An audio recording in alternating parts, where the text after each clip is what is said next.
आएगा। Welcome the Pakistani father इंसान। तो कैसे आप सब, मेरा नाम जाद है मेरा नाम यार। भाई साहब सबको जैसे कि पता है, वांग यी इस टाइम यानी चाइनीज फॉरेन मिनिस्टर इस टाइम आया हुआ है भारत के अंदर। भाई उसने जो भी पाबंदियां थी भारत पर, जो अपनी चीजें भेजने पर थी, वो सब हटा दी।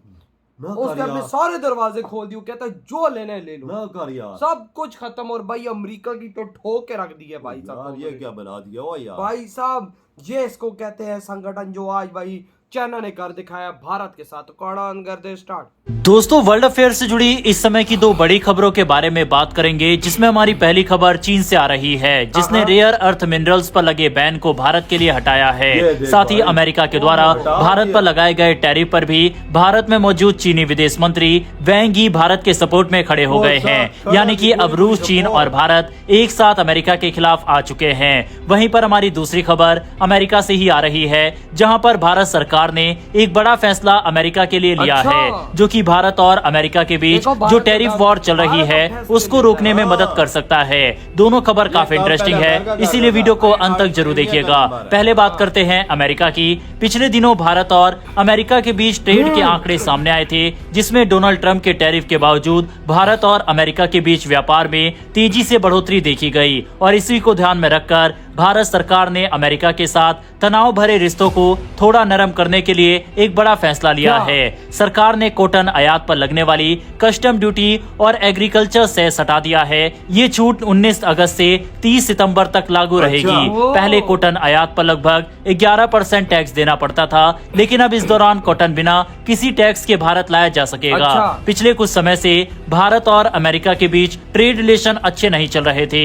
अमेरिका ने भारतीय सामानों पर ज्यादा टैरिफ लगाए हैं और 25% की दर से शुरू हुए ये टैरिफ अगस्त के आखिर तक 50% तक पहुंच सकते हैं। भारत ने भी कृषि और डेयरी जैसे सेक्टर में कोई ढील नहीं दी। ऐसे माहौल में भारत का ये कदम अमेरिका के लिए एक संकेत माना जा रहा है कि बातचीत की गुंजाइश अभी बाकी है। वहीं इस फैसले के पीछे भारत की अपनी घरेलू जरूरतें भी है। देश में कॉटन का उत्पादन लगातार घट रहा है। 2022-23 में उत्पादन 23.7 मिलियन बेल्स था, 2023-24 में 32.5 मिलियन और 2024-25 में इसके और घटकर 30.7 मिलियन रहने का अनुमान है। जब उत्पादन कम होता है तो कीमतें बढ़ती है और इसका असर यार्न और कपड़ों की कीमतों पर पड़ता है। त्योहारों के सीजन आने वाला है, ऐसे में सरकार चाहती है कि कच्चे माल की कीमतें काबू में रहे ताकि कपड़े महंगे ना हो। अमेरिका के लिए भी ये राहत का कदम है। चीन ने अमेरिकी कॉटन पर एक्स्ट्रा ड्यूटी लगा दी थी और अब भारत उसके लिए एक बड़ा बाजार बन सकता है। अमेरिकी एक्सपोर्टर्स लंबे समय से भारत में आसान मार्केट एक्सेस चाहते थे और ये छूट उसी दिशा में एक सकारात्मक कदम माना जा रहा है। भारतीय टेक्सटाइल इंडस्ट्री ने इस फैसले का स्वागत किया है। कॉटन इंडस्ट्री के संगठनों का कहना है कि लंबे समय से ड्यूटी हटाने की मांग की जा रही थी ताकि भारत में कॉटन की कीमतें अंतर्राष्ट्रीय दामों के बराबर हो सके।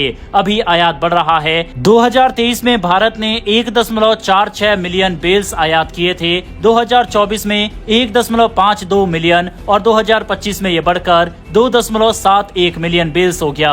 ये दिखाता है कि देश की जरूरतों को पूरा करने के लिए बाहर से कॉटन मंगाना पड़ रहा है। भारत ज्यादातर कॉटन अमेरिका से आयात करता है, लेकिन इसके अलावा ब्राजील, मिस्र और अफ्रीकी देशों जैसे बेनिन, तंजानिया और माली से भी आयात होता है। ऑस्ट्रेलिया से भी कॉटन आता है, लेकिन वहाँ का उत्पादन हर साल बदलता रहता है। अगर दुनिया भर की तस्वीर देखें तो चीन सबसे बड़ा कॉटन उत्पादक है, जो करीब 32 मिलियन बेल्स उत्पादन करता है। भारत दूसरे नंबर पर है 25 मिलियन बेल्स के साथ। इसके बावजूद भारत को अपनी जरूरतें पूरी करने के लिए आयात करना पड़ रहा है। ये फैसला साफ तौर पर दो मकसद पूरे करते हैं, एक घरेलू स्तर पर कच्चे माल की कीमतों को कंट्रोल करना और दूसरी तरफ अमेरिका को सकारात्मक संदेश देना कि भारत बातचीत के लिए तैयार है।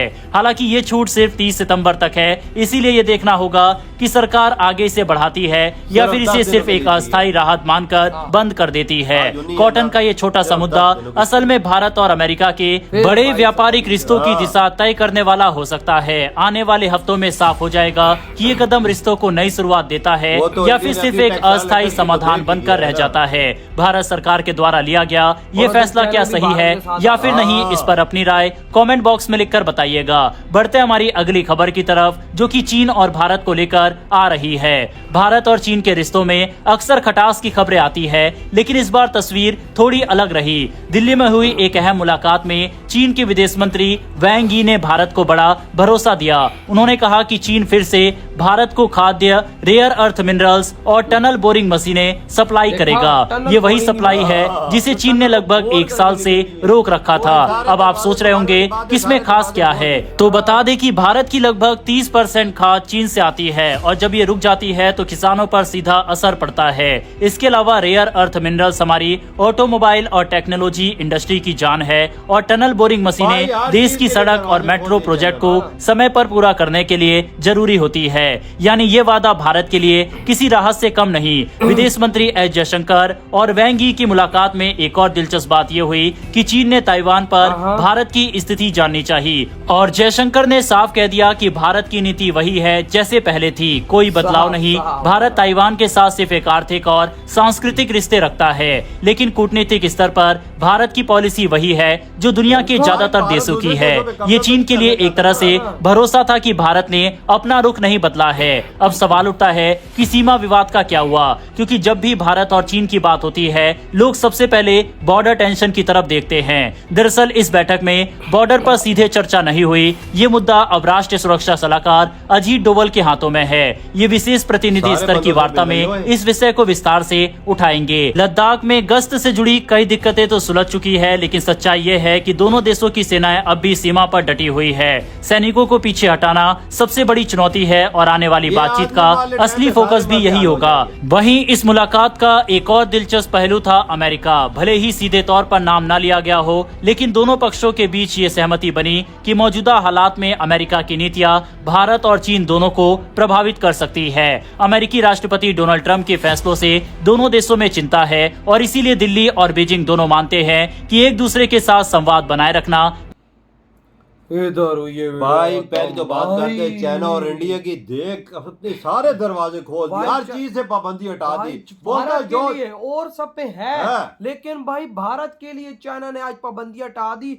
रेयर अर्थ मिनरल्स जो भाई माउंटेन्स को वो जो बोरिंग नहीं करती, वो जो टनल बोरिंग होती है मशीनें, वो खोल दी। और कीमती पत्थर जो इंडिया को देते थे उस पे भी पाबंदियां खत्म। भाई भारत को बोला जो तुमने हमसे लेना है ले लो और कॉटन से भी पाबंदी हटा दी, जितनी मर्जी लो यार, सस्ता कर दिया। देख ले क्या दरवाजे खोले। अमेरिका को तो भाई साहब नींद नहीं आएगी जो इतने बड़े फैसले आज चाइना और भारत ने मिलकर लिए हैं।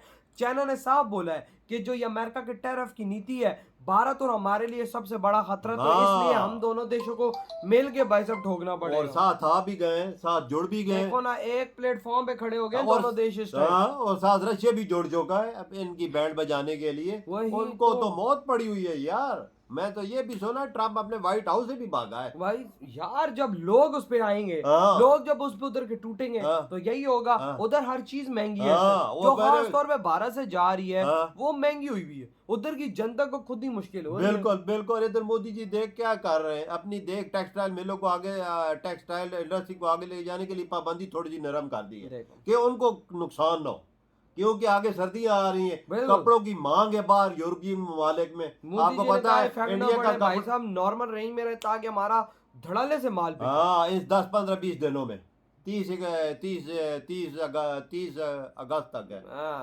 तो भाई साहब आप देखो ना कि किस तरह के लेवल से भारत आगे बढ़ यार। वजह एक बात बताओ, मोदी जी ऐसा रास्ता निकालते हैं जो किसी को समझ ही नहीं आता। वांग यी भी भाई साहब भारत के साथ खड़ा हो गया, भारत को फुल सपोर्ट दिखा रहा है कि भाई साहब हम लोग इस टाइम आपके साथ खड़े हैं, क्योंकि आप भी हमें बचा सकते हैं अमेरिका के इस गंदगी से। वजह 3 देश इकट्ठे हो जाए तो कौन अमेरिका का बाप ही निकल आए और नहीं कुछ कर सकता। 3 देश ताकतवर देश है, इंडिया ताकतवर है, चाइना ताकतवर है, रशिया ताकतवर है। क्या कर रहा है, क्या कर रहा है? अमेरिका की कब्र खोद रहा है वो आगे। बिल्कुल। ये अमेरिका को उस टाइम बोल दो ये नहीं होगा। देख ले भाई, आज भारत और चाइना मिलके जो अब तेरी बजाएंगे वो तेरी 7 नस्लें भी याद रखेंगे। तू देख। और ट्रम्प पागल हो गया उधर, पागल मोदी जी ने उसको पागल कुत्ता बना दिया भाई। सही है, आपकी बात 100% करेक्ट है। तो भाई आपके क्या थॉट है इधर वीडियो तुम करते हो?